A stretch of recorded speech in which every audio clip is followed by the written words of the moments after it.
Então tá legal, vamos lá. Então a gente terminou agora, né?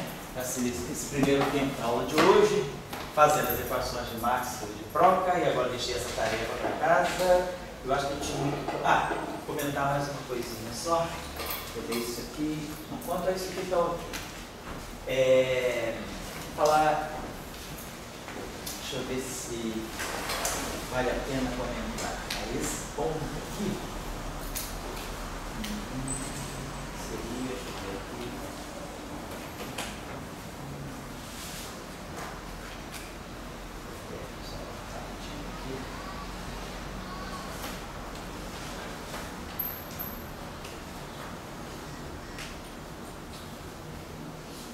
Vamos pensar, eu vou dar uma palavrinha mais agora sobre a simetria de Gauge. Eu acho que é oportuno.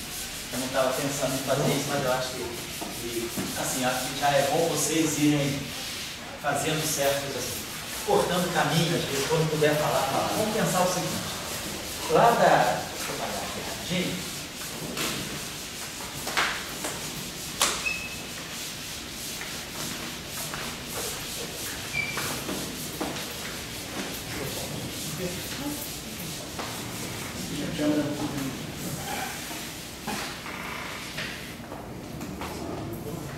Deixa eu fazer uma observação aqui. Quando nós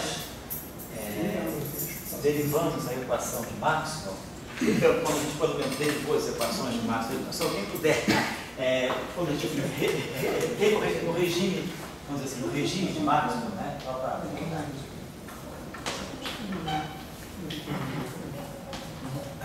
Se alguém puder me dar os parâmetros aí, quando a gente tirou as equações de Maxwell e acertou os parâmetros, alguém pode me passar os parâmetros? Aí a gente acertou com a observação aí do Kiko.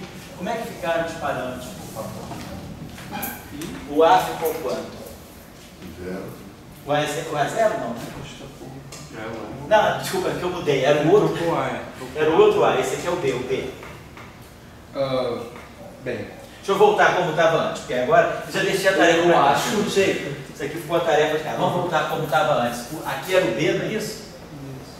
Sim. Aqui era o C, né?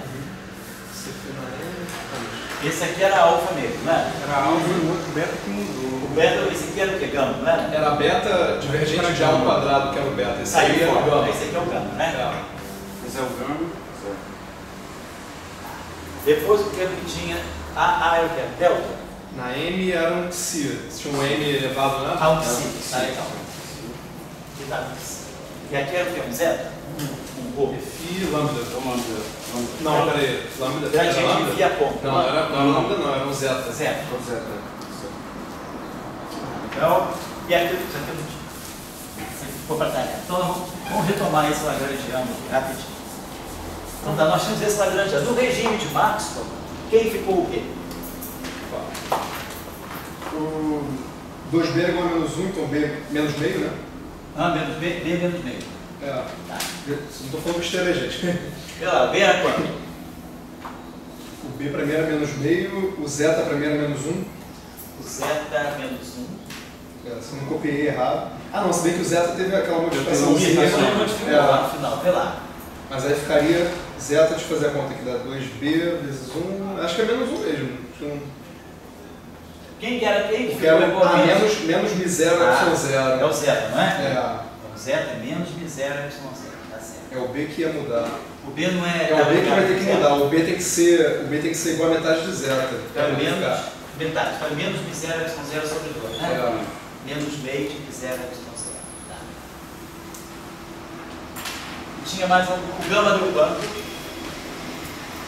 O gama acho que era meio. Gama igual a meio. E psi não tinha. Para Maxwell, o psi era 0 e o alfa era 0, né? E o C era 0. Então, para Maxwell, exatamente. Para Maxwell, o que nós tínhamos era isso aqui e tínhamos o termo em gama e temos aqui o termo zero. Então, no caso de Maxwell, esse cara aqui é 0, esse cara aqui não tem, e esse cara aqui não tem. Estou falando, então só para organizar melhor, eu estou retomando o caso que nós estudamos para Maxwell. com a correção que a gente fez depois, né? Que eu tinha feito um erro no início, fixado zeta de duas formas inconsistentes, aí a gente acertou com a observação do pico, acertou, e aí a gente acabou com isso aqui. Vamos jogar esses parâmetros no Lagrange. Então o B é menos, vamos chamar aqui o μ0 ε0, eu vou dizer que já sei que é 1 sobre C2. Então o B é menos 1 sobre 2C2. E aí fica gradiente de φ, escalar gradiente de φ, gradiente de φ ao quadrado. Então isso é o B. Depois o gama é um meio, mais um meio do rotacional de A ao quadrado. E o zeta é menos μ0 ε0. Menos μ0 ε0, gradiente de φ de A dt.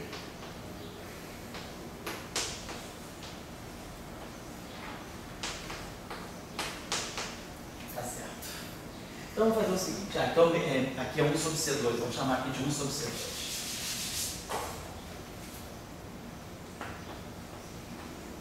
Então vamos fazer o seguinte aqui. Vamos colocar esse 1 sobre 2C2 em evidência. Vou botar 1 sobre C2. Vou botar 1 sobre 2C2 em evidência. Então fica 1 sobre 2C2. Vou botar até aqui menos 1 sobre 2C2 em evidência.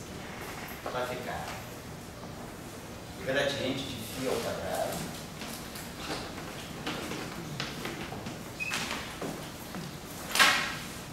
Aí é menos 2 gradiente de φ escalar de A dt.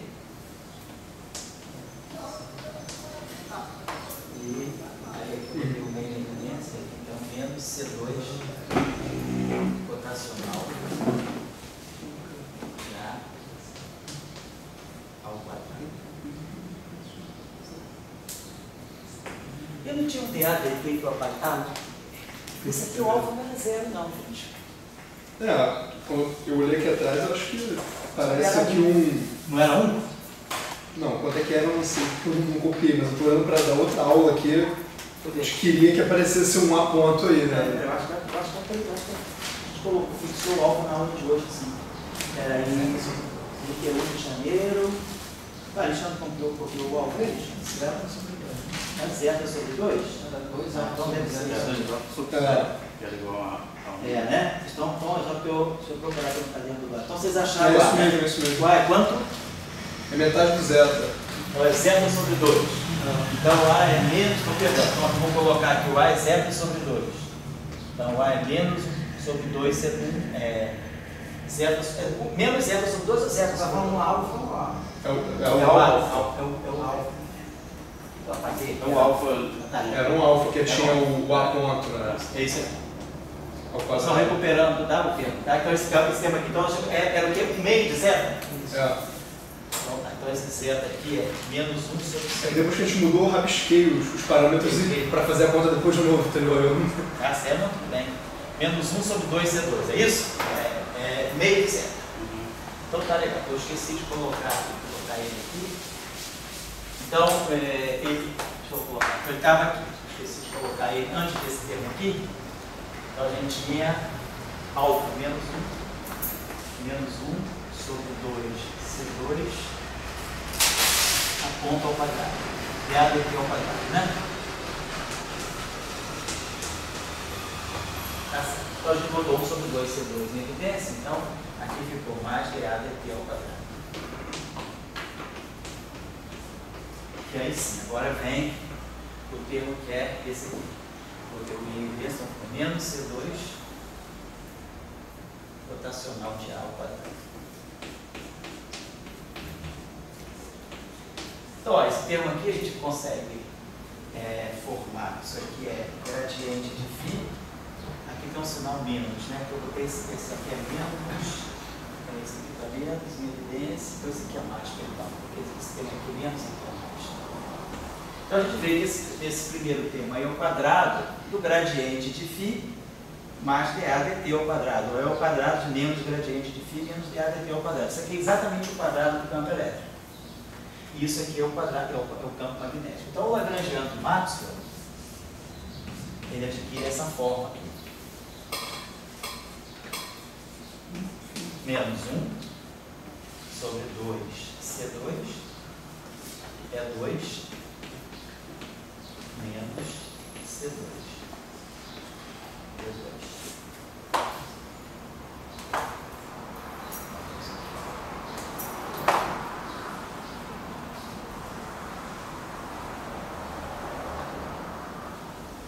Então foi isso aqui. Então só para... a gente vai precisar disso mais tarde, quando a gente for fazer relatividade, mas é só para lembrar que uma forma que o lagrangiano de Maxwell adquire é essa aqui. Que a gente vê, é uma forma que no momento final aparecem só os campos, não aparecem os potenciais. A gente consegue reagrupar, a gente escreve todo o lagrangiano em função dos potenciais. Mas na hora, no momento final, depois que os parâmetros foram todos fixados pela equação de campo, pelas equações de Maxwell, a gente retoma o lagrangiano escrito em função apenas dos campos A e B, quer dizer, os parâmetros, os potenciais fiato embutidos aí dentro. Então, essa é a forma aqui do lagrangiano de Maxwell. Vocês podem fazer a mesma coisa para a proca e vocês vão ver que vocês vão obter alguma coisa aqui que vai ter φ ao quadrado, que para a proca esse termo aqui entra e esse termo aqui entra. E esses parâmetros vão estar relacionados. De tal maneira que no caso de proca, então vocês completem. Tendo fixado, outra tarefa aí, né? Eu vou deixar para vocês completarem, né? No regime de proca,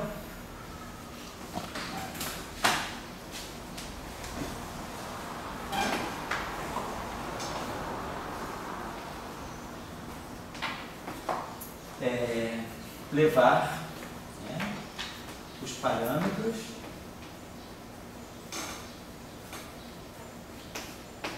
ao lagrangiano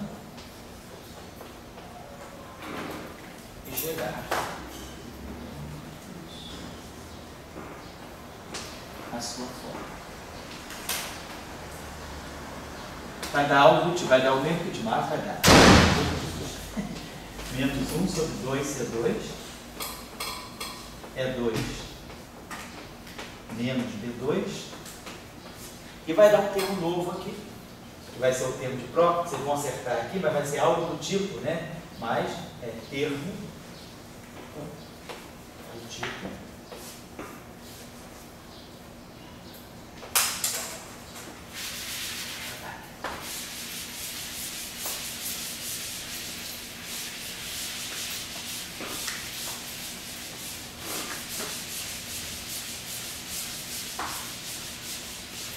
E você não acompanha o B ele não, mas? Oi? E você não acompanha o B não? Aonde? É 2 menos B2, não tem um C. Ah, tem um C aqui, tá errado. 2 menos C2B2. Certo aqui. E aí vai ter um termo aqui, mais um termo. Vou passar por tipo. Mais um termo do tipo Φ2 menos A2. Com as devidas constantes. Vai ter um termo que vai aparecer, o termo de troca, né? Ele vai aparecer um termo do tipo assim, L, algo que deve ser desse tipo, L sobre 2, Φ2 menos A2. Deve ter alguma constante aqui no meio, mas é algo desse tipo. Vai aparecer isso aqui. Vai aparecer um termo ao quadrado em A, um termo ao quadrado em φ e o parâmetro L aqui. Então, vai dar, só para escrever o lagrangiano de proca, jogando os parâmetros, vocês vão ver que vai tudo se fechar assim. Perfeito. Só para deixar essa tarefinha para vocês completarem. Vocês têm mais alguma coisa? Então, agora eu vou colocar a seguinte questão.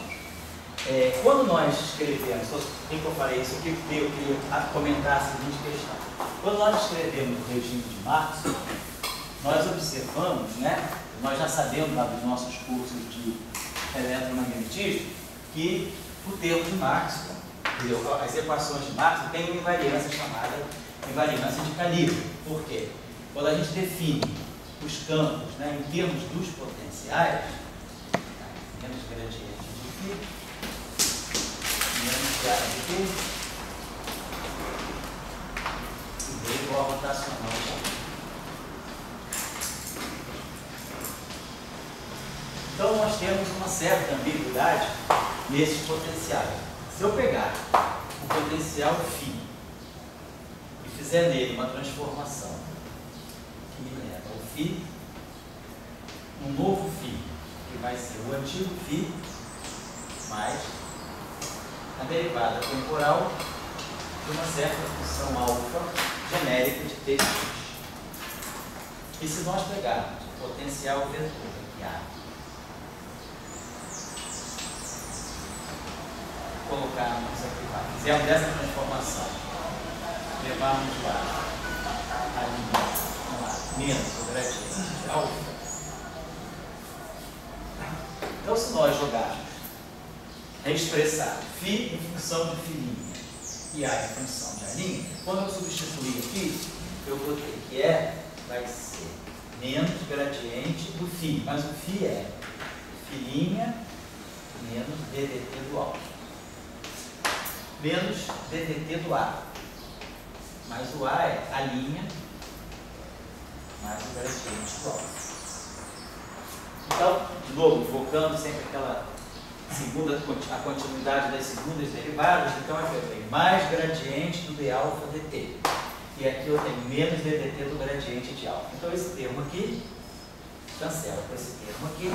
Então, o A, o E expressa em função do φ do A ou expressa em função do φ' do A' é a mesma coisa. Então, isso aqui é exatamente igual a menos gradiente do φ' menos ddt do A'. Isso é uma função alfa contínua arbitrária de 3 de x.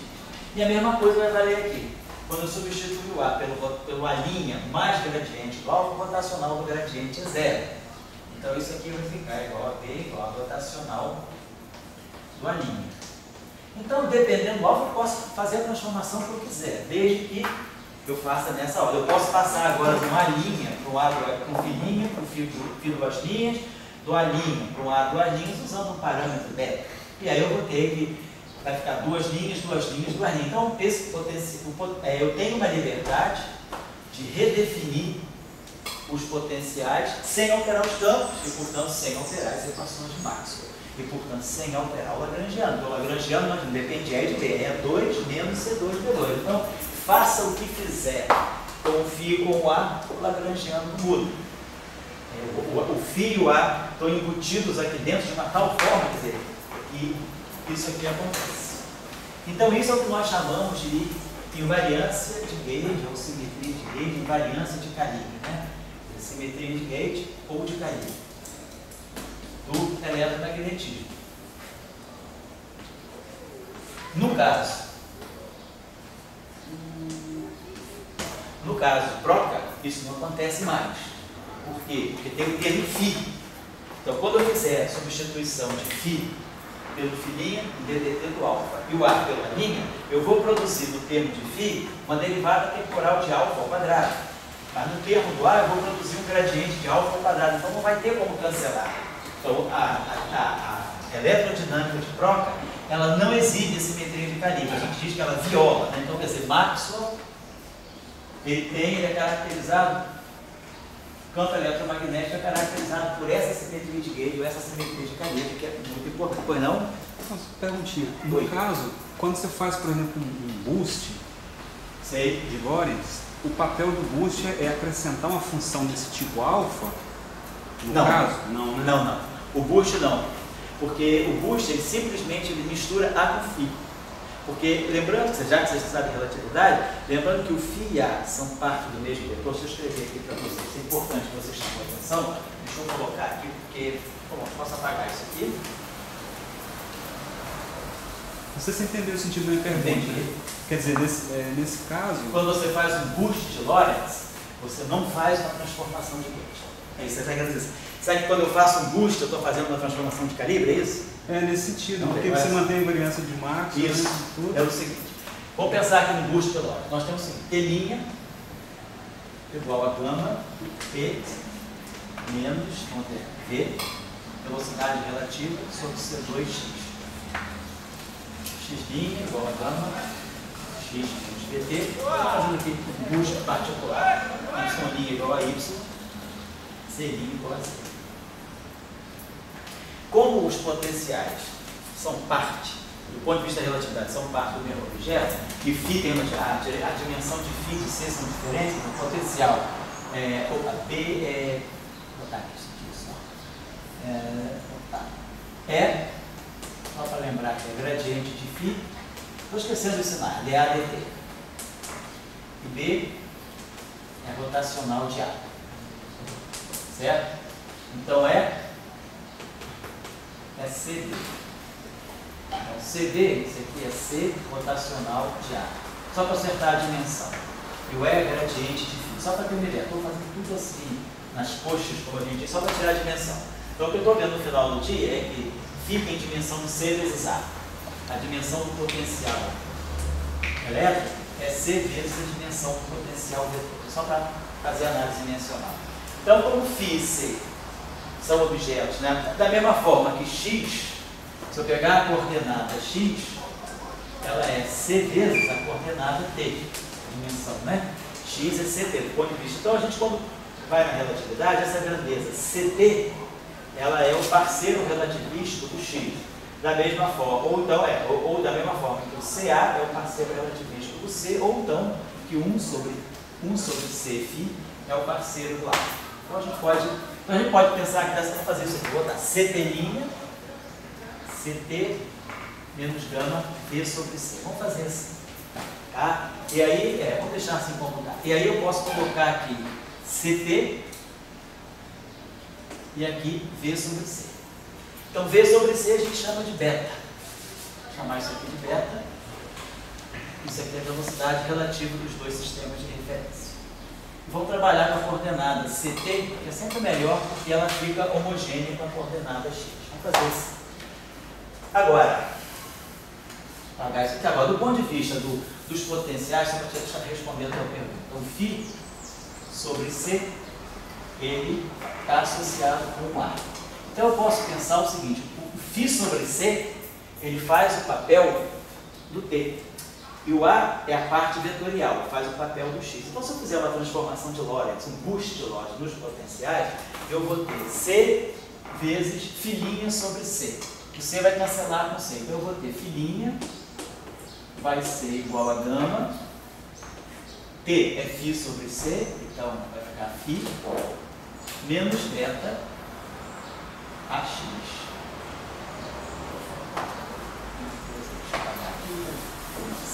Então, beta é V sobre C. E aqui eu vou chamar isso aqui do A'X. O A'X, então vai ser gama AX menos beta CT. O T é φ sobre C. Então, vou acertar isso aqui. Deixa eu acertar isso aqui. Então, isso aqui tem que ter alguma coisa que não está legal na dimensão. Porque o φ tem dimensão de C vezes A.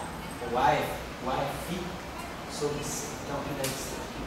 Isso aqui tem dimensão de φ, porque beta é adimensional. Então, isso aqui tem C vezes, φ é CA. Então, eu posso colocar, vamos dizer que eu coloco esse 1 sobre C aqui, certo? Então, foi a dimensão certinha. Não, perdão, φ é CA. Ou então botar aqui assim, φ sobre C, φ sobre C, tá? Agora a dimensão está assim. Então aqui fica, e aqui é φ sobre C. Então tá legal. Então só e a linha y igual a y. Então se eu fizer um boost de Lorentz na direção x,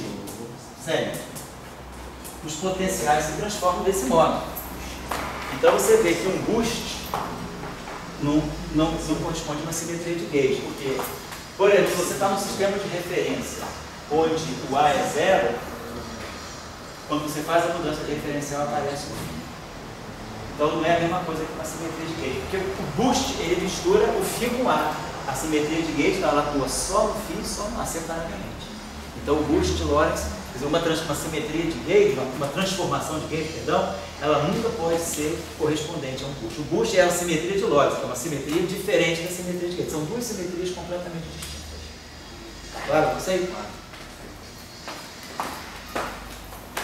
Bom, então deixa eu apagar isso aqui, voltar ao nosso discurso ali da simetria de gauge. Então, o regime de Maxwell tem simetria de calibre, simetria de gauge. O regime de Proctor é o que a gente diz. Há uma violação ou uma quebra, né? Há uma quebra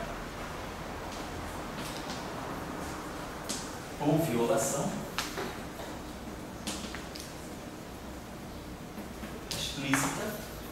explícita porque você vê no Lagrangiano que esse termo aqui não tem como ficar invariante de gauge. O Lagrangiano escrito em função de filinha e a linha, na parte de Maxwell é a mesma, mas na parte de troca muda, não vai ser a mesma Lagrangiano, porque esse termo aqui nunca vai compensar esse termo. Lá naquele de Maxwell cancela, porque o DDT, aparece o gradiente do DDT do alfa e um DDT do gradiente do alfa, ele se cancela. Então há uma violação ou quebra explícita da simetria de gauge. Então o caso de Proctor, ele não tem simetria de gauge, mas o caso de Maxwell tem. Então vamos explorar isso mais um pouquinho, porque às vezes uma simetria muito importante na construção do Lagrangiano. Deixa eu apagar aqui. A gente já viu que tem a simetria de gauge. Vamos voltar aqui a uma outra coisinha, que é importante também, o que a gente vai poder ver agora nesse momento aqui, a questão da fixação do gauge. Então, já que eu tenho, a pergunta que a gente tem é essa fixação do gauge ou fixação do calibre, que é a seguinte questão. Já que eu tenho uma absoluta ambiguidade da definição do φ do A, eu posso passar de φ para filinha, de A, φ A para filinha linha, posso ir com φ duas linhas A duas linhas, sem modificar o Lagrangiano de Maxwell, que é esse termo aqui, sem modificar as equações de Maxwell. Então, tem uma perfeita simetria de gauge. Agora a pergunta aí, mas se eu quiser trabalhar com potencial, com qual potencial que eu vou trabalhar? Pô, se eu tenho uma ambiguidade, eu passo de um para outro, de outro para outro, de repente eu estou fazendo eletromagnetismo com φ A. O Alexandre está fazendo o mesmo eletromagnetismo com filinha e com a linha. E aí, como o Célio falou, eu não posso passar de mim para ele por uma transformação de Lorentz. Eu estou em repouso, ele está em repouso, nós somos o mesmo referencial. No entanto, eu estou com filinha, linha, e ele está com φ A. Então, quer dizer, eu passo de φ A para filinha, linha, sem ser transformação de Lorentz, porque nós estamos em repouso. Eu passo por uma mera transformação de gauge. Então, a pergunta é, tem um modo de eu fixar esses potenciais? Não, eu vou trabalhar com esse? Então, vamos pegar a seguinte questão. Vamos pegar as equações de Maxwell de novo e vamos tirar as equações de onda, não do campo. A gente já viu, D'Alembertiano de E igual a zero, D'Alembertiano de B igual a zero. Mas vamos tirar agora as equações de onda, não para os campos, mas para os potenciais. Então, vamos pegar aqui no vácuo, divergência de E no vácuo, igual a zero. Onda livre. Oi. Só que quando você apagar aqui no regime de Maxwell, né, o potenciais estão implícitos. Isso. E no de Proctor é explícito. Essa consequência da explicitação dos potenciais é por causa dessa... Da violação da simetria de gauge. Essa é a consequência do teu dizer, potencial explícito? Qual é o significado mais profundo que tem dessa explicitação dos potenciais no regime de Proctor? O fato do regime de Proctor ter o potencial explícito é que a representa, que leva à quebra da simetria de gauge. Então, o fato do φ A estar explícito, você perde a simetria de gauge. O que é mais fundamental? O φ A estar explícito ou você quebrar a simetria de gauge? Então, quer dizer, o φ A está explícito desde o começo, porque você quer que o campo de Proctor descreva um quanto massivo. Então, você precisa botar o φ A nas equações de Maxwell. Botando o φ A nas equações de Maxwell, o φ A aparece explicitamente no Lagrangiano de Maxwell. E aí, quebra a invariância de gauge, certo? Essa aqui é a cadeia de pensamento. Vamos lá então agora.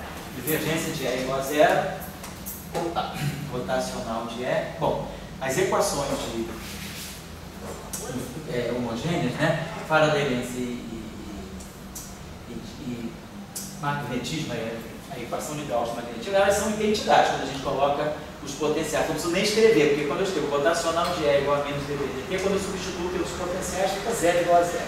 Para efeito de potencial, as equações que contam são as equações que nós derivamos do Euler-Lagrange. Faça a variação em relação a φ, me dá isso. faço a variação em relação ao A, me dá rotacional de B, igual a 1 sobre C2, dE. Então nós temos aqui as equações do vácuo, que são as equações livres, né?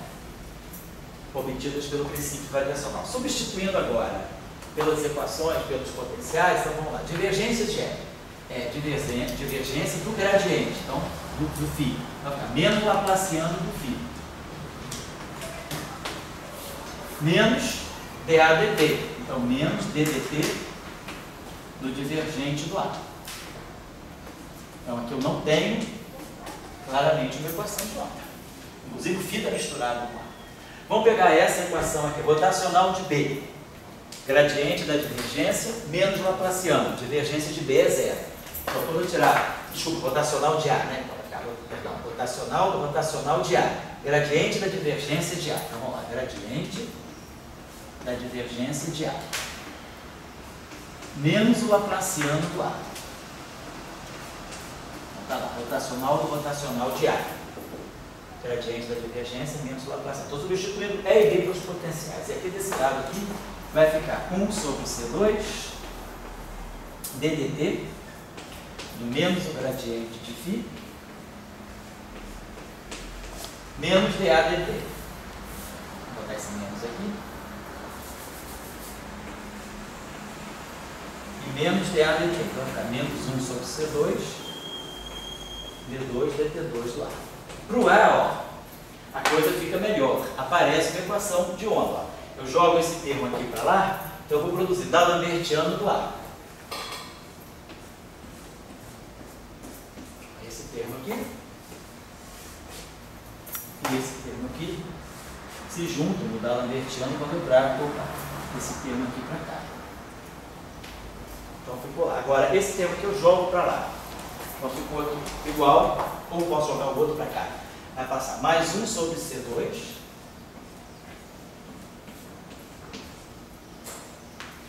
tem gradiente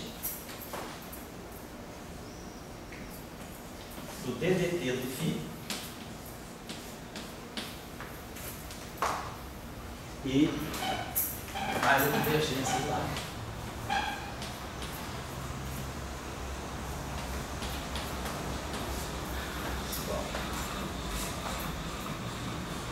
Certo?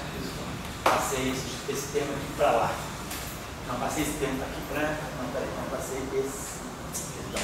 Passei esse termo para a direita. Então passei até mais aqui. Isso aqui é igual a zero. Então, o que está me estragando a equação de onda é exatamente esse termo aqui. E aí, como o φ e o A são ambíguos, eu posso escolher, eu imponho essa condição. Eu digo, ah, beleza, eu vou trabalhar com essa condição. ddt do φ, mas já que o φ e o A estão completamente soltos por causa da simetria de calibre, eu vou fixar, eu tenho a liberdade de fixar essa condição. Fixando essa condição, automaticamente, eu tenho uma equação de onda para o A. E claro, eu também tenho que ter uma equação de onda para o φ. Essa condição aqui é o que a gente chama de condição, é a fixação do calibre, mas né, a gente importa muito essa terminologia, o gauge fix, é a fixação do gauge, ou a fixação do calibre. E esse, em particular, essa combinação é o que a gente chama de gauge de Lorentz. É o chamado gauge de Lorentz. Então eu posso... Existem outras maneiras de eu fixar o gauge, vou mostrar daqui a pouco. Mas essa é uma maneira bem óbvia, porque ela vem das equações de onda. Então eu imponho essa condição, já que eu tenho liberdade de mexer com φ e com A, essa condição aqui, ela me amarra uma condição em cima do φ e do A e automaticamente me dá uma equação de onda para o A. Agora vamos ver como é que fica a situação do φ. Eu tenho o laplaciano do φ aqui. Eu estou precisando produzir uma derivada temporal segunda do φ. Então, se aquela condição lá é boa, vamos substituir a divergência do A. Vamos substituir a divergência do A por 1 sobre por ddt do φ. Vou pegar isso aqui. Deixa eu ver se só. Estou vendo que eu fiz uma confusãozinha aqui, eu acho que eu misturei dois termos. Espera aí, eu acho que tem esse C2 aqui. Perdão, só um instantinho só, gente. Vamos dar uma olhadinha aqui. Esse termo aqui, acho que ele, 1 sobre C2 está num termo só. Porque, deixa eu voltar aqui rapidamente. Eu fiz uma confusãozinha. Eu tinha rotacional do B, que é rotacional do rotacional do A, é gradiente da divergência do A, menos o laplaciano do A. Igual a 1 sobre C2 ddt do φ. Então fica menos ddt, gradiente do φ, e aqui menos d2 dt2 do A. Então quando eu joguei, quando eu joguei esse termo aqui para cá, 1 sobre C2 d2 dt2, eu joguei com esse físico da Lombardiano. Quando eu joguei 1 sobre C2, ó, o gradiente da divergência do A não tem 1 sobre C2. 1 sobre C2 está concentrado só nesse termo aqui, perdão. Eu fiz esse erro aqui, tá bom? 1 sobre C2, eu joguei 1 sobre C2 na frente desse termo aqui, tá errado. O 1 sobre C2 ele vai só com o DDT do φ. Fica o gradiente, 1 sobre C2 DDT do φ, e gradiente de divergência, corrijam aqui esse erro. Então a condição de fixação do grade é essa, colocar isso aqui igual a zero, para poder limpar a equação de onda. Então isso me dá a divergência do A igual a menos 1 sobre C2 DDT do φ, que eu vou trazer para cá. Então, foi por isso que eu detetei o erro, porque o C não estava parecido nessa equação. Então a gente sabe que o divergente do A é menos 1 sobre C2. Aí vai ficar aqui derivada a segunda do φ. Que vai ter o DDT do A, vai ter o DDT do φ e o DDT aqui. Então, no fundo, isso aqui fica mais, isso aqui fica menos, então nós produzimos também um D'Alembertiano do φ igual a zero. Então, com a fixação do calibre, eu ganho duas equações de onda, separadas, uma para o φ e outra para o A. Então o A e o φ também satisfazem a equação de onda, como o E e o B satisfazem. E isso às custas de eu ter tido a possibilidade de fixar esse calibre aqui.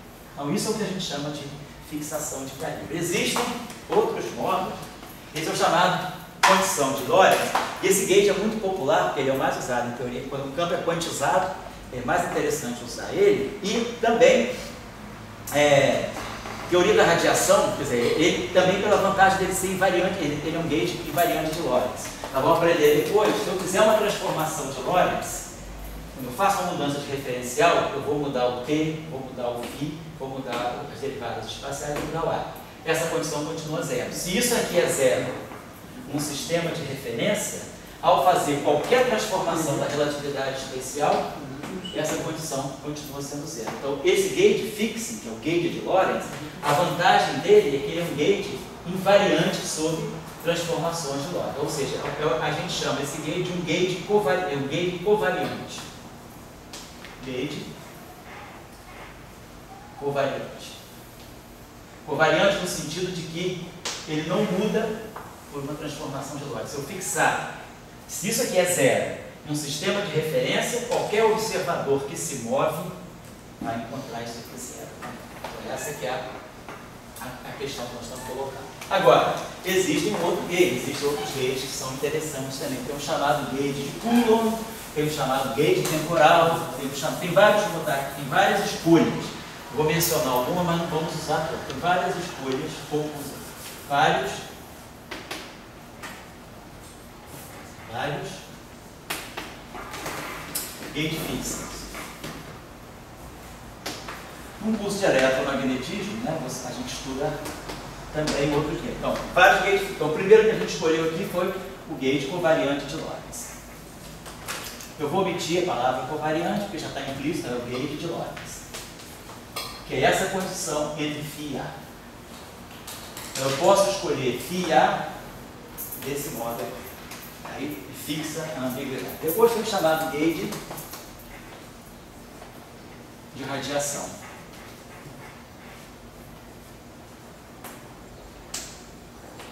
Tem um chamado também gauge de Coulomb.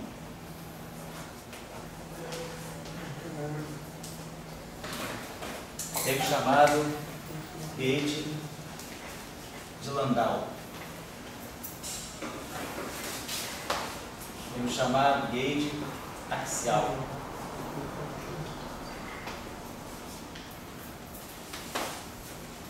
temos chamado gauge temporal, temos chamado gauge de Poincare. Então, tem várias maneiras distintas de eu escolher o gauge. Em teoria quântica de campos, as melhores escolhas são essas aqui. O gauge covariante de Lorentz e o gauge de Landau. Por exemplo, quem faz física atômica gosta de trabalhar no gauge de Coulomb. Quem faz teoria da radiação, a interação entre átomos e a radiação, gosta de trabalhar no gauge de radiação. Em algumas vezes, em alguns momentos, é interessante também trabalhar no chamado gauge axial. Tem o gauge temporal, tem um outro gauge aqui também, que é o chamado gauge do cone de luz.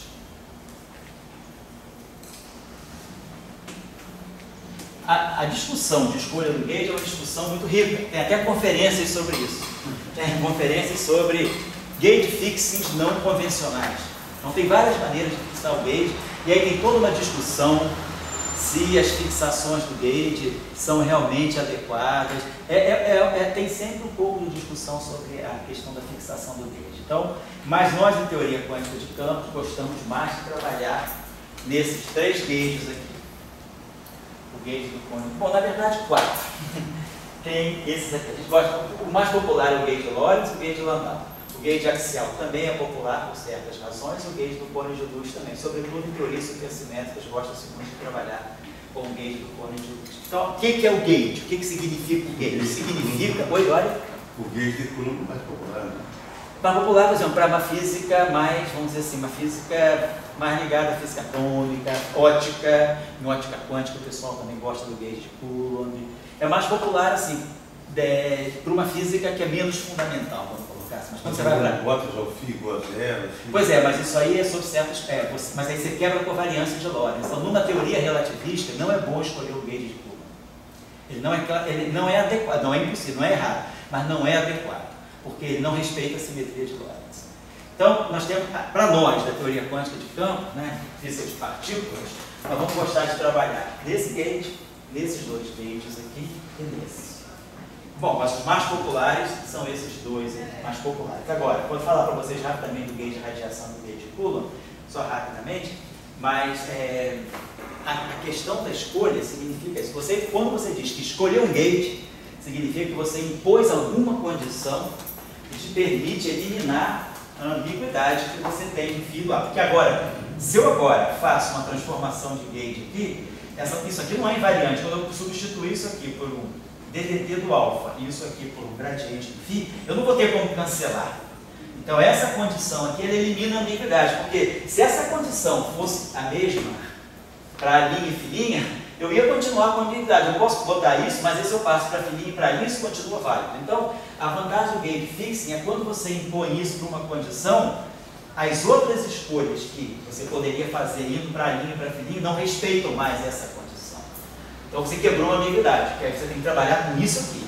Então, é isso que significa o gauge fixing, é escolher uma condição em cima do φ do A que amarra os potenciais. Aí você vai falar, agora eu não tenho mais ambiguidade, eu vou trabalhar com esses potenciais. É igual, por exemplo, simetria de transformação de coordenadas. Eu posso fazer minha física aqui, se eu estiver andando com velocidade uniforme, eu posso fazer a mesma física. Ou se eu estiver nos eixos, se eu estiver de cabeça para baixo, né, rodeio os eixos, né, mas não estou andando, porque não estou em rotação. Sou referencial e inercial. Simplesmente eu troquei meus eixos, rodei meus eixos. Eu continuo fazendo a mesma física. Eu passo. Agora, quando você escolhe um referencial, quando você fala, bom, agora estou trabalhando nesse referencial, você fixou suas coisas. Então você quebrou a ambiguidade, porque você escolheu o teu referencial. Na simetria de gauge é a mesma coisa, você pode passar do φ A para o φ' por A', para o φ duas linhas, a duas linhas. Mas quando você escolhe uma família, φ A, satisfazendo aquela equação, você quebrou essa ambiguidade. Eu escolhi, é como se eu tivesse escolhido o meu referencial de gauge. Agora vou trabalhar com esse φ, com esse A e acabou-se. Tá certo? Então, isso que é a condição do gauge φ. Então você precisa, se você precisar trabalhar se você vai trabalhar com E e com D, você não precisa se preocupar com o fio. Quando você pega a força de Lorentz, mecânica clássica, é QE mais QDB. Você está trabalhando com E e com D. Então, o que está acontecendo lá dentro com φ e com A, você não está ligando. Mas quando você precisa trabalhar com os potenciais, você tem que enfrentar o problema da ambiguidade. Na mecânica quântica, por exemplo, a equação de Schrödinger não aparece nem E nem B. aparece o φ e o A. No formalismo hamiltoniano, no formalismo lagrangiano da mecânica também, a gente trabalha com o φ e com o A. O E e o B só aparecem na força de Lorentz. Mas a mecânica quântica ela não trabalha com força, ela trabalha com a equação de Schrödinger, ela trabalha com os potenciais. E aí eu tenho o problema da ambiguidade. Então, é importante saber essa questão, é muito importante na mecânica quântica, é muito importante na teoria quântica de campos, certo? Mas isso aí é uma questão delicada, não é um problema trivial. Oi, Dória? Uma ambiguidade em relação ao alfa. Em relação ao parâmetro alfa. É isso que eu ia falar. Eu ia falar, não, os caras já estão noivos, né? Quando você fala da liberdade de calibre, eles já estão amarrados pelo alfa, isso. porque o alfa é o mesmo, para cima e para baixo. Aí quando você dá uma segunda condição, isso que faz não ter como abrir mais. Isso, né? não tem como abrir mais. Você fixa aquilo ali, você não pode passar para o outro alfa porque quebra a simetria. Aquela condição não respeita essa simetria. Quer dizer, o papel da fixação do Gay é justamente quebrar a simetria de calibre. Porque você pode, já que você tem simetria de calibre, você pode escolher qualquer gate, é a mesma coisa comigo. Se eu tenho simetria de escolha, eu posso fazer física andando, com velocidade constante, posso fazer física parada, ou posso fazer física de cabeça para baixo. Já que eu tenho essa liberdade, bom, se para mim for mais conveniente, eu faço física de cabeça para baixo, fazendo yoga, né? Estou lá meditando de cabeça para baixo, fazendo física. Ou estou caminhando. Então, você tem a liberdade de escolher o referencial inercial, então escolhe um. Na mesma coisa com a simetria de gate. Você tem liberdade de trabalhar com φ com A, φ linha, linha, φ duas linhas, A duas linhas, φ três linhas, A três linhas. Escolhe um e acabou. Então, quando você fixou o gate, você escolheu o seu referencial. Aí você tem que fazer física aí.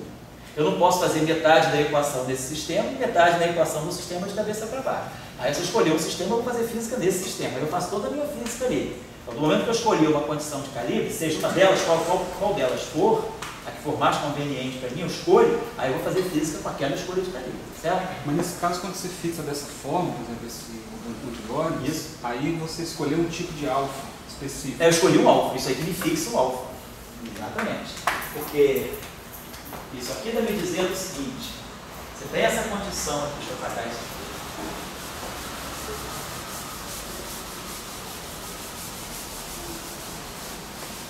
Na verdade, o que você está fazendo é o seguinte, vamos botar aqui, você tem essa condição, vamos escrever isso aqui de novo, você tem isso aqui, filhinha, que essa questão é delicada, não era nem para estar chamando a atenção disso, mas como se me quebra pré-requisito, todo mundo aqui é adulto, não adianta ficar escondendo as coisas, porque lá na frente vocês vão saber, né? Lá na rua vocês vão saber, vamos falar a verdade. Então a gente, vou já misturando as coisas, porque eu acho que vocês têm capacidade de seguir, ninguém aqui imbecil, dá para seguir isso agora. Então, filhinha, vamos discutir um pouco melhor isso, que vocês já ficam sabendo.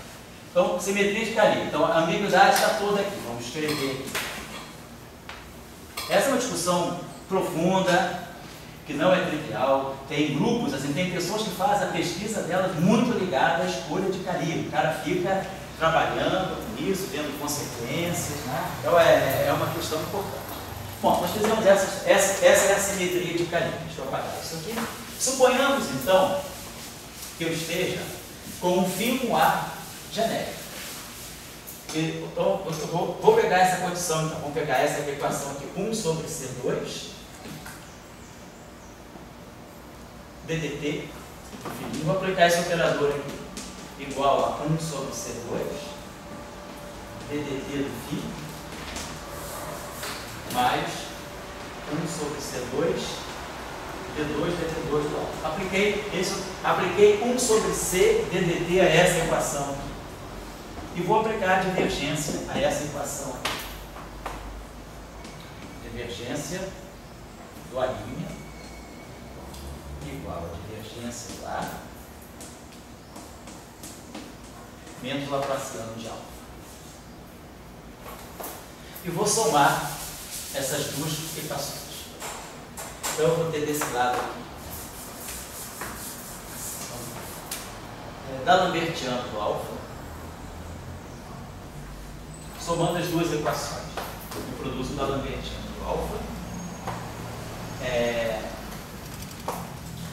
produzo aqui menos, posso jogar isso aqui para cá, vai ficar da Lambertiano do alfa mais 1 sobre C2, DDT do φ, a divergência do alfa.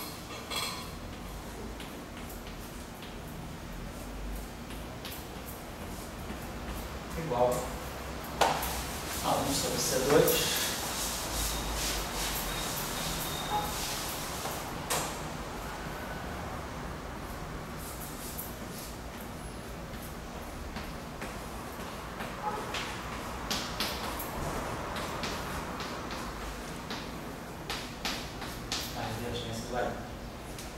certo? Foi a equação clássica.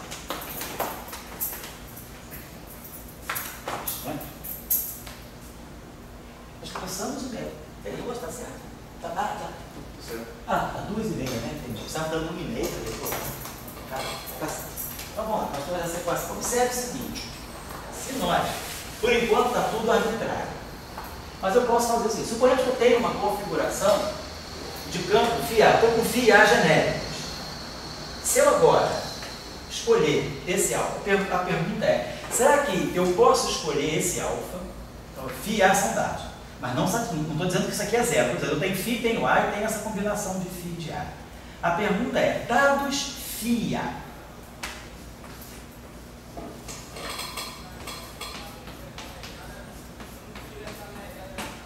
seria possível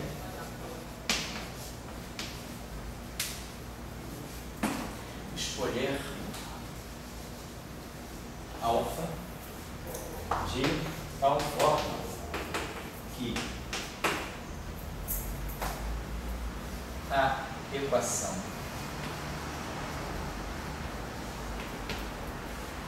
da Lambertiano de alfa mais 1 sobre C2 da Lambertiano de alfa igual a menos 1 sobre C2 menos divergência de A.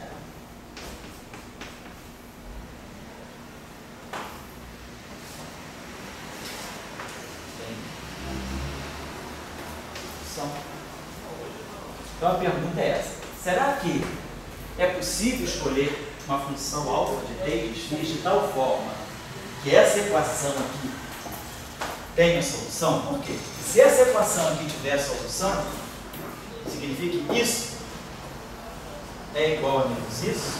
Isso significa que, ok, isso aqui é zero. Ou seja, eu estou zerando isso.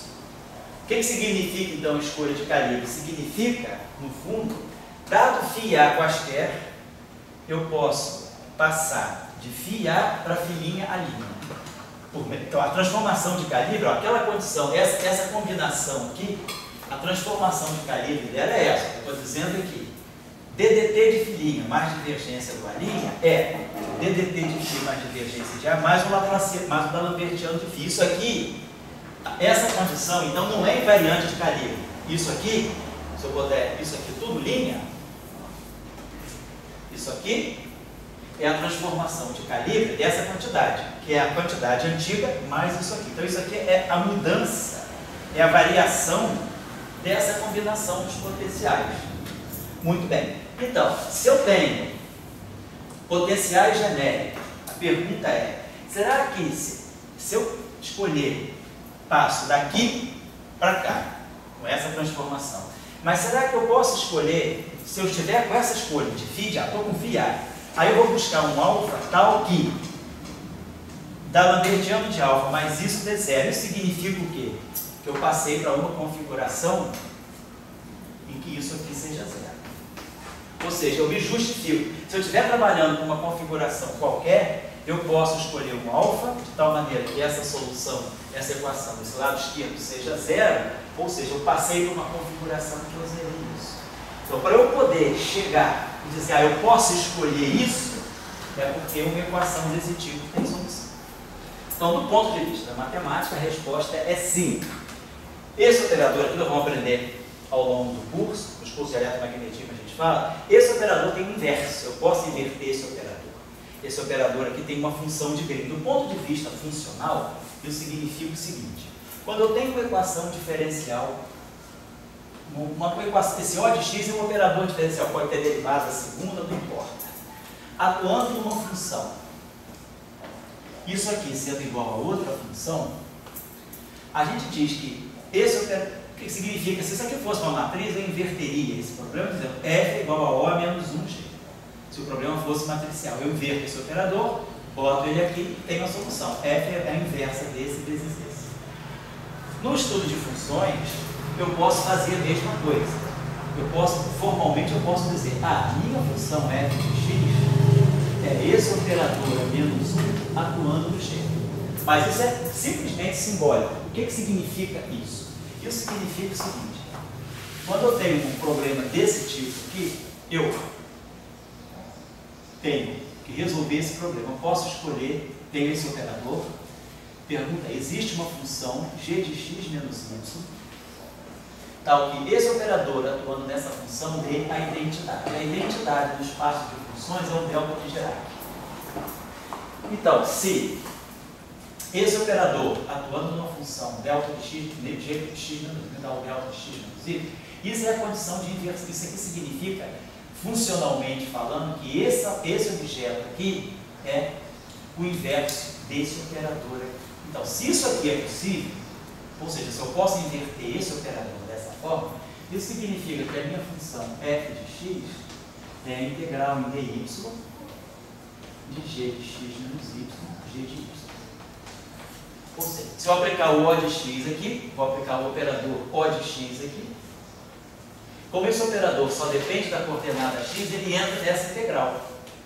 Quando ele entra nessa integral, esse operador batendo nessa função, que é a função de Green, me dá o delta. E o delta de Dirac ele elimina essa função, me dando aqui desse lado g de x. Então eu resolvi o problema dessa forma. Então eu preciso, isso aqui é o que a gente chama de função de Green do operador. Então, se esse operador aqui tem uma função de Green, significa que eu posso, dada essa função, obter essa. Então o nosso problema é exatamente... Oi? Posso repetir. Você bota o O de x aqui. Então você está dizendo assim, suponhamos que existe uma função que inverte esse operador nesse sentido. Isso é o que nós chamamos de função de Green desse operador. Então, a minha solução que eu vou propor em você é essa. Meu f vai ser o O é menos 1 vezes g. Então, se eu aplicar o O de x desse lado, eu vou aplicar o O de x do lado direito. Mas o O de x é um operador que só depende de x. A integral aqui é uma variável y.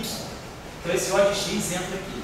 Quando o O de x bate no g de x menos y, essa combinação aqui me dá o delta de Dirac. Mas aí o delta de Dirac mata essa integral, me dando do lado direito g de x. Então, se eu boto essa integral, mas se eu forçou a integral. Quer dizer, eu estou dando a solução, estou apresentando a solução. Eu digo que esse objeto aqui é a solução desse problema. Eu estou mostrando que se eu aplicar o operador O ao F, eu ganho um G. É um problema simples de cálculo 1. Se você tem a seguinte função, d dx de f de x igual a g de x. Você tem esse problema. Então, como é que eu vou fazer? O que eu tenho que fazer? Eu tenho que pegar a função de Green desse operador. Eu tenho que pegar d dx aplicado a um objeto g de x menos y, tem que dar o delta de x menos y. Isso eu estou fazendo. Quem é a função cuja derivada dá o delta? Nós já sabemos. Se a gente derivar a função θ de x, que é aquela chamada função integral, né? A gente deu o delta de x. Quem é a função θ de x? Θ de x é aquela função que é 1 para x positivo e é 0 para x negativo. Então, se eu derivar essa função aqui, a derivada dela para x positivo é 0, a derivada dela para x negativo é 0, porque ela é constante. Mas nesse ponto aqui, a função tem essa descontinuidade. Então, nesse ponto aqui, a derivada dessa função é o delta, a derivada vai infinito. Então, é o papel da função delta de Dirac. A função delta de Dirac, ela é, no fundo, a derivada da função de integral. Agora, essa relação, a gente sabe que a função delta é par, então essa relação aqui é válida. d dx do θ de x menos θ de menos x, isso aqui é delta, isso aqui sobre 2, no meio. Essa relação aqui é verdadeira. Porque se eu derivo θ de menos x em relação a x, mas aí eu tenho menos x aqui, se eu tenho delta de x mais delta de x, dá 2 delta de x. Né? Então, essa relação aqui é muito importante. Então, essa equação aqui tem solução. Essa equação aqui, deixa eu apagar aqui. Então, a solução dessa equação é 1 meio g de x menos y vai ser o meio do θ de x menos y menos o meio do θ de menos x mais y, ou de y menos x. Mas certo, θ de x menos y, como está assim? Menos x mais g de x menos y. Então, θ de x menos x mais y. É isso aqui, estou usando exatamente isso aqui. Então, essa função aqui dá essa derivada. Então, se eu tenho esse problema aqui, quem é meu g mais geral? Meu g é essa combinação. Tá aqui. Então, quem é a minha solução do meu problema? Quem é o meu f? Meu f de x vai ser integral em todo o espaço, vai ser integral em dy de 1 meio θ de x menos y g de y. Estou fazendo aqui, ó. Bota a função de grade do g de y mais θ de y menos x de y. Então, isso aqui, então a gente sabe que se eu quiser, então a minha função f, né, conhecendo a função g, na verdade esse f é integral de g. E aí a gente sabe, esse resultado aqui é verdadeiro, quer dizer, se o x for maior, eu estou integrando para todos os y, então na região em que o x, né, é maior do que o y, esse θ de x menos y vale 1. Na região em que o x é menor do que o y, θ de x menos y vale 0. É a função Heaviside, é a função integral. Então isso aqui vai me dar um g de x aqui e vai me dar esse outro g de x aqui. Então isso aqui é equivalente ao teorema fundamental do cálculo, diz que o f de x é integral em dx, né, ou de g. F de x é integral entre um certo constante a e o x de dy. Então, isso aqui é o teorema fundamental do cálculo. Então, integral de um certo x. Então, o teorema fundamental do cálculo. Se eu sei a derivada da função, o f é integral, né? Se eu derivar isso aqui em relação a x, isso aqui vai dar exatamente o g de x. Então, isso estou dando só um exemplo simples de como aquilo funciona. Então, o método, né, que a gente está dizendo é isso. Eu tenho um operador com derivadas, um operador diferencial, nas coordenadas x, atuando numa função f de x, isso aqui dando g de x. Então a pergunta é, como é que eu resolvo esse problema? Eu tenho que saber a função de Green desse cara. Então se eu souber a função de Green dele, eu simplesmente escrevo o meu problema desse cara. A solução do meu problema é a função de Green do operador O atuando na função g nas coordenadas y. Se eu aplicar esse operador aqui e aqui, isso aqui me dá o delta e acabou o problema. Então o papel da função de Green é esse. Dada a parte não homogênea da equação, a função de Green atuando aqui me dá a função que eu estou procurando. Então, é exatamente o problema que eu tenho. Eu tenho um operador atuando numa função e eu quero que isso aqui seja zero. Ou seja, isso aqui é igual a menos isso. Eu tenho um operador atuando em alfa igual a uma função do lado direito. E aí eu posso resolver para alfa. Esse operador tem função de Green? Tem. Então, vamos aprender depois a calcular. Então, eu posso sempre escolher um alfa de tal maneira que isso aqui seja zero.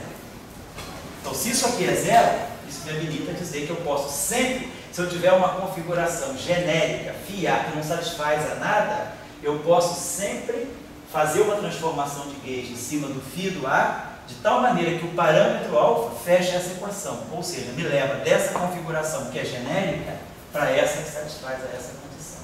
Então, isso é o papel do gauge fix. O gauge fix ele tem que ser tal que você consegue resolver para alfa. Você pode sempre escolher o alfa que vai fazer para você o que você quer, vai fixar o gauge como você quer. Então, isso aqui não é igual a zero. Não. Mas eu vou jogar uma transformação de gauge em cima dele. Vou. Aí isso aqui vai se transformar mais isso aqui.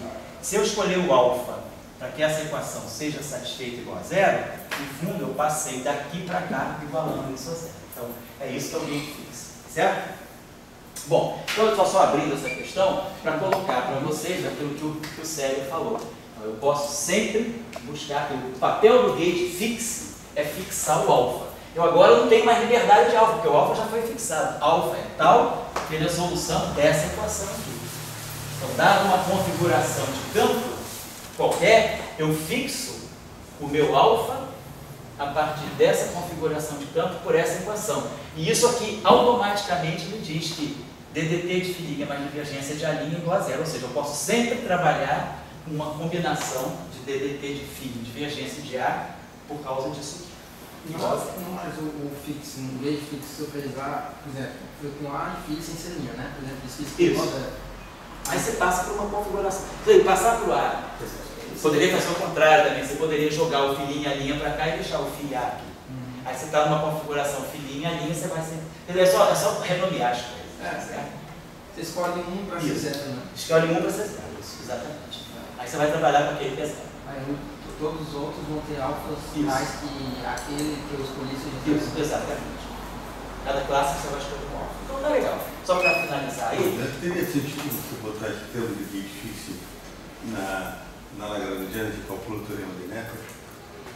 Colocar o gauge fixo. Você vai criar um termo de gauge fixo na lagrangiana. Ah, sei. No Necker. Não, eu acho que não. Aí não, porque você, justamente, você está estudando as invariâncias, e quando você coloca o gauge fixo, você está quebrando invariâncias. Vamos falar sobre isso na próxima aula, quando a gente falar das simetrias. Hoje eu não cheguei nas simetrias ainda. Estou chegando. Depois você fala para qual? Não, vou falar agora. Parâmetros que tem no grafito, como é que dá para Isso. eles influenciarem Isso. Deixa eu acabar aqui uma coisinha a mais. Então, deixa eu ver o que eu estava falando aqui. Ah, tá certo. Então, nós chegamos, falando da condição de gauge fixo, nós podemos escolher vários gates, então nós vamos trabalhar com, por exemplo, gauge covariante. Esse gauge foi muito interessante, trabalhar com essa e trabalhar com os potenciais, satisfazendo essa condição aqui.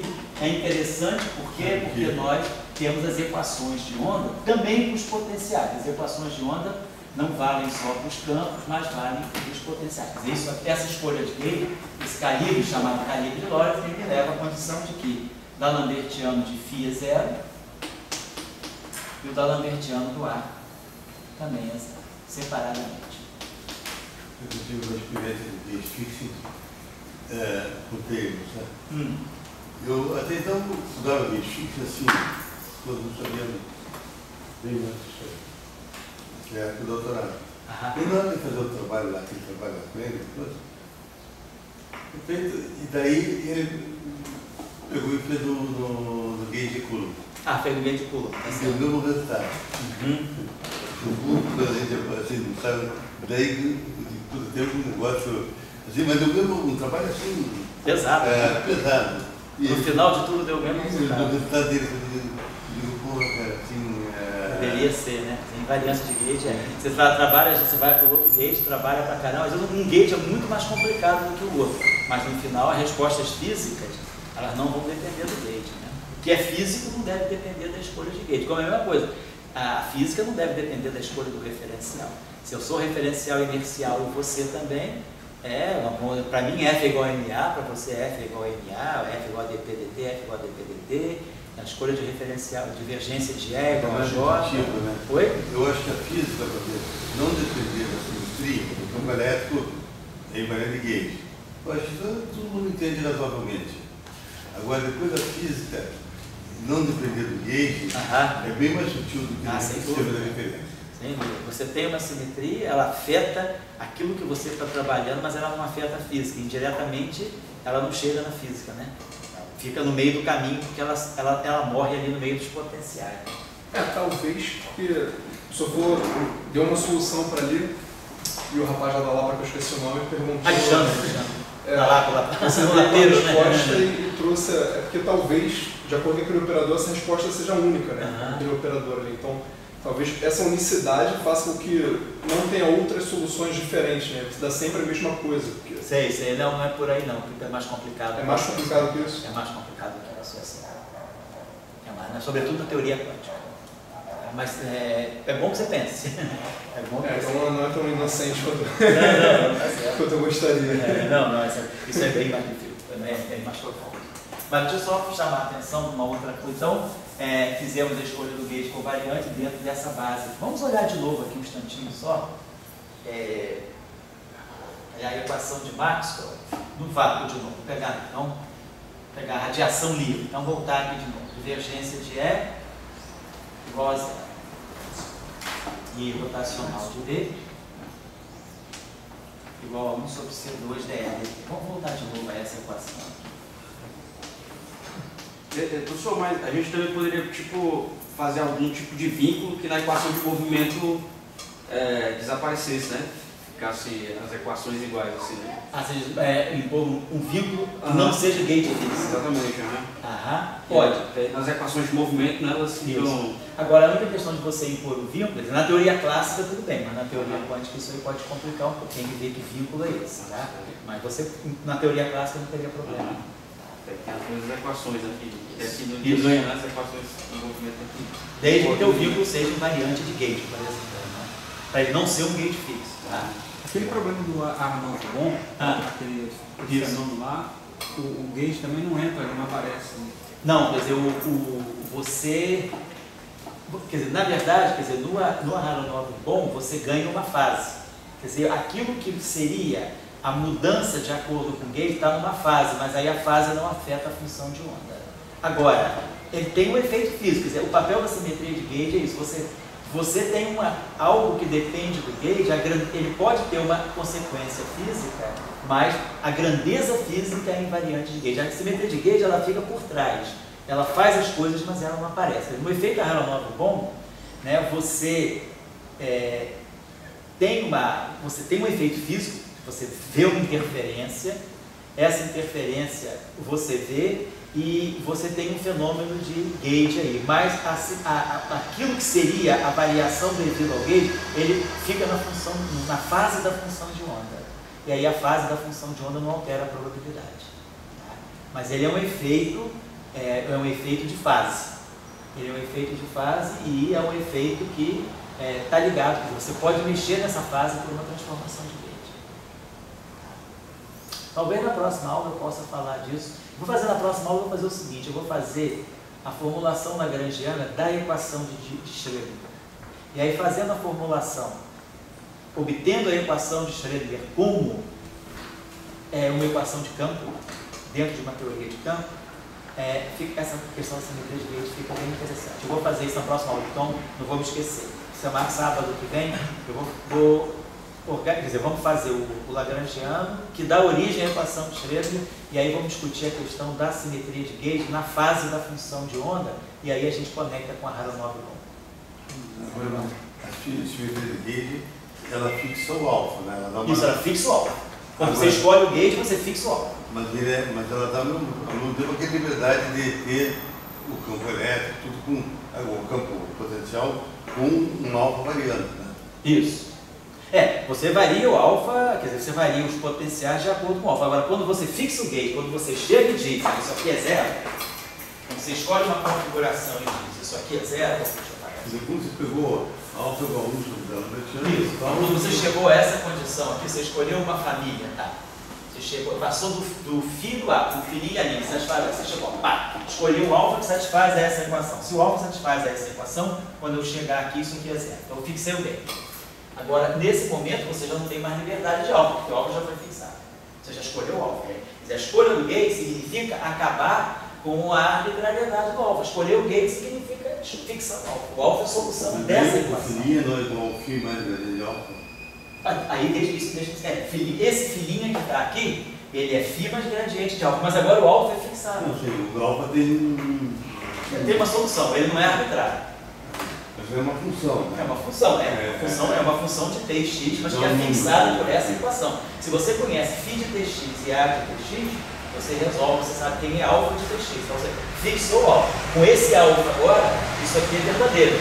Agora eu não posso passar daqui para uma outra coisa, um outro alfa qualquer. Porque aí eu teria que ter um outro alfa que satisfazesse essa equação aqui. Quando eu fixei esse alfa, quer dizer, você fixou o alfa, você quebrou a arbitrariedade. Aí isso que me confunde, sei. Você está dizendo que você tem que só, eu não entendo. Daí depois o cara, quando está fazendo Higgs, ele chama que aquele alfa vai ser um campo. Tá certo. Mas no fundo aqui, no fundo esse alfa, ele é função do campo. Uma coisa agora.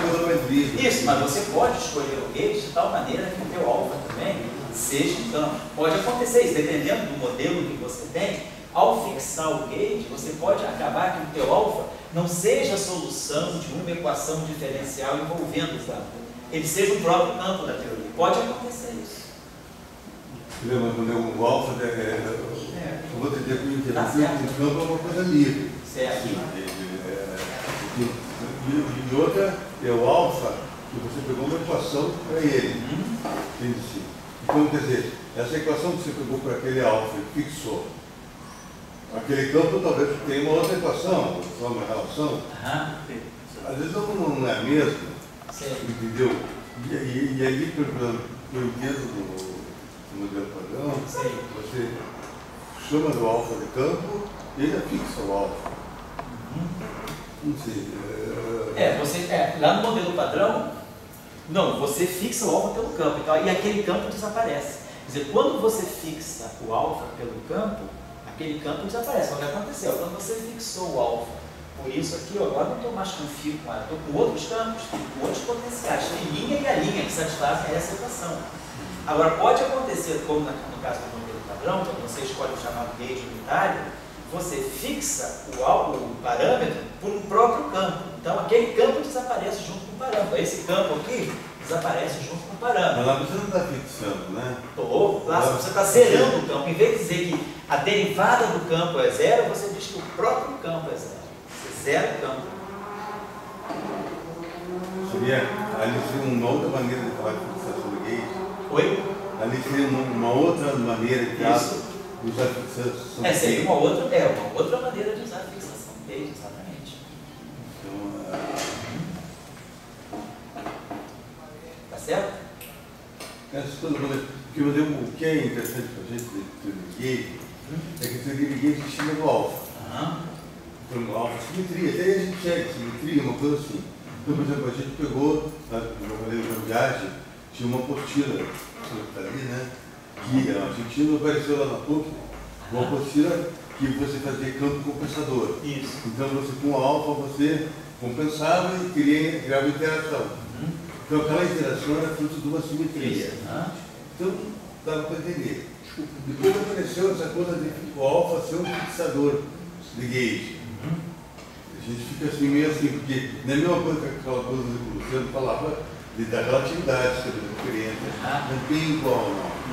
E depois surge a outra coisa do gauge unitário que você está falando, que você transforma aquele alfa em campo. Então, quer dizer, a maleabilidade com o alfa, ela é grande. E não sei como deixa a gente meio louco. Eu estou falando isso para as pessoas irem pegando, que eu até hoje estou meio louco.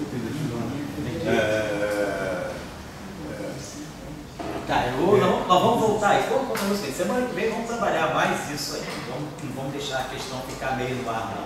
Então, eu só queria chamar a atenção. Então, quer dizer, o que tem que ficar claro para nós é que tem a simetria de gauge. A simetria de gauge me deixa uma ambiguidade nos potenciais. E eu posso eliminar a ambiguidade nos potenciais fixando o gauge. Fixar o gauge significa, de alguma forma, fixar a função que eu tenho, alfa de Vx. Ela agora deixa de ser arbitrária e ela é solução de alguma equação que a fixa univocamente. Então eu fixei o alfa, aí acabei com a simetria de gauge. Agora não tem mais um